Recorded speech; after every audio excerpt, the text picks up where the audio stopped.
Fox News alert, breaking details on Donald Trump's search for vice president. Reports out tonight that say the Trump campaign has begun the process of formally requesting information from a small group of potential running mates. The vetting process has begun. The potential candidates are North Dakota Governor Doug Burgum, Florida Senator Marco Rubio, and Ohio Senator J.D. Vance. Other people are still likely being considered, but this initial outreach suggests that these men are on the top of Trump's list.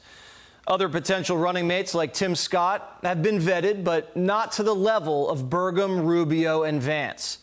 Donald Trump says he plans to make his VP pick announcement closer to the Republican National Convention in July. Chief political anchor and executive editor of the Special Report, Bret Baier, joins me now. So, Bret, this Burgum movement is real. Apparently, the Trump people were really impressed by how he went to the courthouse to defend the president. What are you hearing?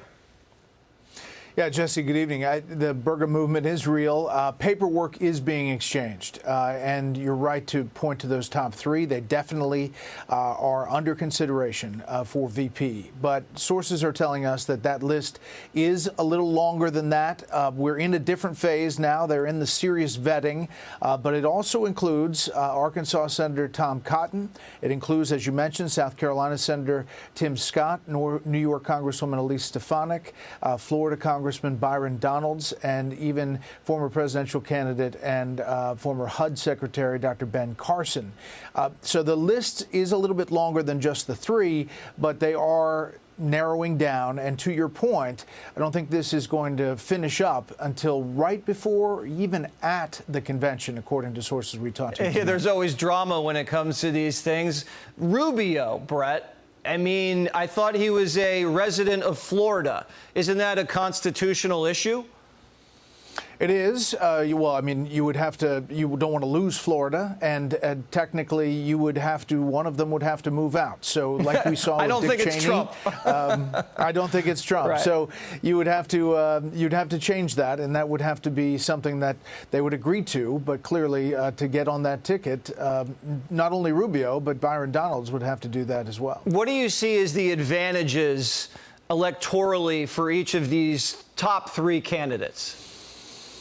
Well, let's say you're looking at Burgum. He's a businessman, very successful. He's a governor. He is well-versed in energy issues, and the presidency has a lot of fondness for him. Rubio obviously has a lot of international experience. He is Hispanic, and he has run for president. And Vance has a particular relationship with the president. He doesn't, regionally, he doesn't need Vance in Ohio. It's a pretty solid red state, but it does fit his loyalty and somebody that he could see working with. There's others on that list, and I would just be careful to limit it to those three because, as we've seen with the former president, there's a lot of intrigue and possibilities that pop up before you get to the convention. And it's also personal chemistry. We know how much personal chemistry means to the president. What about DeSantis? That name was not on there. When Johnny goes out and interviews people, people still mention DeSantis as a name. Is that out, or is that a crazy option? I think it's not on the list that I've talked to several people as of tonight. And the list that I just gave you, including the three that you started with, is where their headspace is as far as turning over paper. I know that Governor DeSantis is working hard to fundraise for the former president, and they have mended ways since the primary. A lot of mending needed to be done, but it's been a good road, apparently. How important is this pick? Because this is a 4-year deal. There's no more Trump after 4 years. Whoever he's choosing gives him a huge on-ramp to run for president after that. That person could start running for president if Trump's reelected, and after the inauguration, start getting feelers out. What is that going to look like?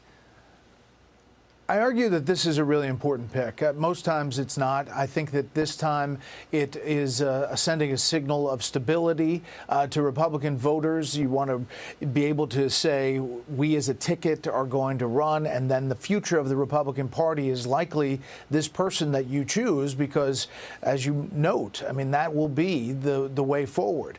But, you know, it is Donald Trump that's running this whole thing. And, you know, he doesn't, I think, and he's talked about this openly, doesn't think the VP choice is that big. I would argue it's a little bit bigger this time in this circumstance, especially considering what we just saw in Manhattan. All right. And no women there. That could change.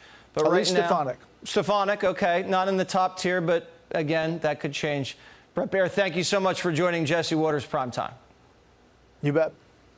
Hey, Sean Hannity here. Hey, click here to subscribe to Fox News YouTube page and catch our hottest interviews and most compelling analysis. You will not get it anywhere else.